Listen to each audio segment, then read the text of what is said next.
চেষ্টা করে প্লেনকে কন্ট্রোল করার জন্য। লিউ হঠাৎ প্লেনটিকে বাম দিকে মোড় দিয়ে ঝুঁকে বাহির থেকে ককপিটের ভিতরে নিয়ে আসে। এর ফলে হঠাৎ ককপিটের দরজা খুলে যায় এবং প্রচন্ড বাতাস ভিতরে ঢুকতে থাকে। অতিরিক্ত বাতাসের চাপে ভিতরে থাকা সবকিছু ওলটপালট হয়ে যায়। যাত্রীরা ভয়ে চিৎকার চেঁচামেচি করতে থাকে, এমনকি এয়ার হোস্টেসরাও এক একজন সিটকে পড়ে যায়। ঠিক তখনই তাদের সকলের সামনে অক্সিজেন মাস্ক নেমে আসে, আর এয়ার হোস্টেসরা অনেক কষ্ট করে যাত্রীদের অক্সিজেন মাস্ক পরাতে সাহায্য করে। অন্যদিকে চ্যাংডু এয়ারপোর্ট কন্ট্রোলার কন্ট্রোল রুমের ম্যানেজারকে ডেকে বলে, স্যার, সিচুয়ান 8366 বিমানটি নিশ্চয়ই কোনো বিপদে পড়েছে। পাইলট বলেছে তাদের প্লেনের উইন্ডো শিল্ডে ফাটল ধরেছে, তাই আমি প্লেনটিকে 8000 ফিট নিচে নামিয়ে ডান দিকে ঘুরিয়ে চ্যাংডু সুয়াংলিও ইন্টারন্যাশনাল এয়ারপোর্টে জরুরি অবতরণ করতে বলেছি। কিন্তু প্লেনটি 32000 ফিট উচ্চতায় প্রচন্ড গতিতে বাম দিকে ঘুরে তিব্বতের দিকে এগিয়ে যাচ্ছে। প্লেনের ভিতরে অক্সিজেনের লেভেলও লো হয়ে যাচ্ছে, এতে তো প্লেন ক্র্যাশ করতে পারে। আমি ক্যাপ্টেনের সাথে যোগাযোগ করার চেষ্টা করছি, কিন্তু ক্যাপ্টেন কোনো রিপ্লাই দিচ্ছে না। প্লেনের সাথে রেডিও কানেকশন বিচ্ছিন্ন হয়ে গিয়েছে, শুধুমাত্র রাডারের সাথে কানেকশন আছে।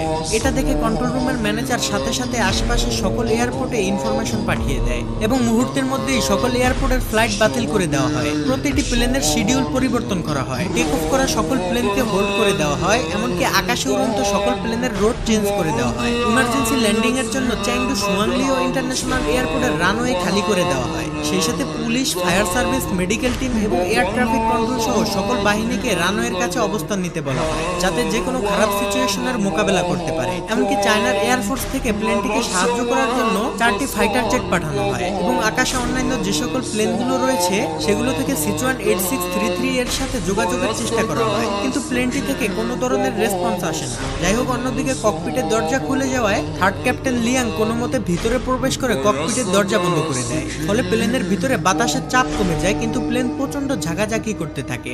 লিয়াং ককপিটে ঢুকে দেখতে পায় ক্যাপ্টেন লিও ঠান্ডায় প্রচন্ড কাঁপছে আর অক্সিজেনের অভাবে কোপাইলট জু অজ্ঞান হয়ে যাচ্ছে। লিয়াং তখন ককপিটে থাকা অক্সিজেন মাস্ক বের করে ক্যাপ্টেনদের পরিয়ে দেয় এবং সে নিজেও পরে নেয়। এরপর লিয়াং কন্ট্রোল রুমের সাথে যোগাযোগ করার চেষ্টা করে, কিন্তু সে বুঝে যায় রেডিও কানেকশন বিচ্ছিন্ন হয়ে গিয়েছে। লিয়াং কোনো মতে প্লেনটিকে নিচে নামানোর চেষ্টা করে, কিন্তু তাদের ভাগ্য এতটাই খারাপ ছিল যে তারা যদি প্লেনটিকে নিচে নামায় তাহলে প্লেন ক্র্যাশ হওয়ার সম্ভাবনা রয়েছে, কারণ তাদের প্লেন তখন তিব্বতের উপর দিয়ে যাচ্ছিল।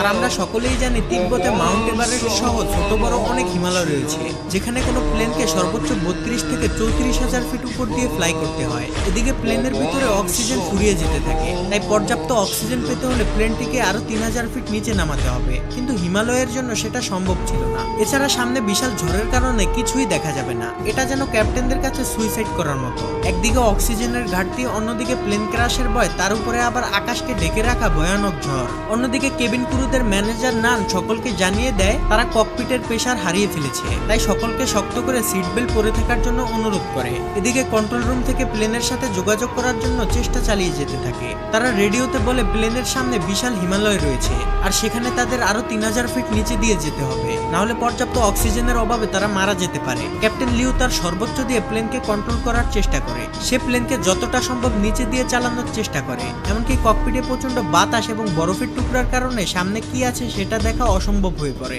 অন্যদিকে সোশ্যাল মিডিয়ায় এই খবর ভাইরাল হলে প্লেনের ভিতরে থাকা যাত্রীদের আত্মীয় স্বজনরা এয়ারপোর্টে এসে কান্নাকাটি করতে থাকে। এদিকে প্লেনের মধ্যে থাকা যাত্রীরা তাদের ধৈর্য হারিয়ে ফেলেছে। তাদের মধ্যে একজন প্লেনের কি হয়েছে সেটা দেখার জন্য ককপিটের দিকে যেতে থাকে। এটা দেখে কেবিন ক্রুরা তাকে বাধা দিলে সে একজন এয়ার হোস্টেসকে খাবারের টলি দিয়ে আঘাত করে। তখনই সেখানে কেবিন ক্রুদের ম্যানেজার নান আসে আর বলে, আমরা সকলেই জানি তিব্বতে ছোট বড় কত হিমালয় রয়েছে, আর এখানে প্লেন নিচে নামা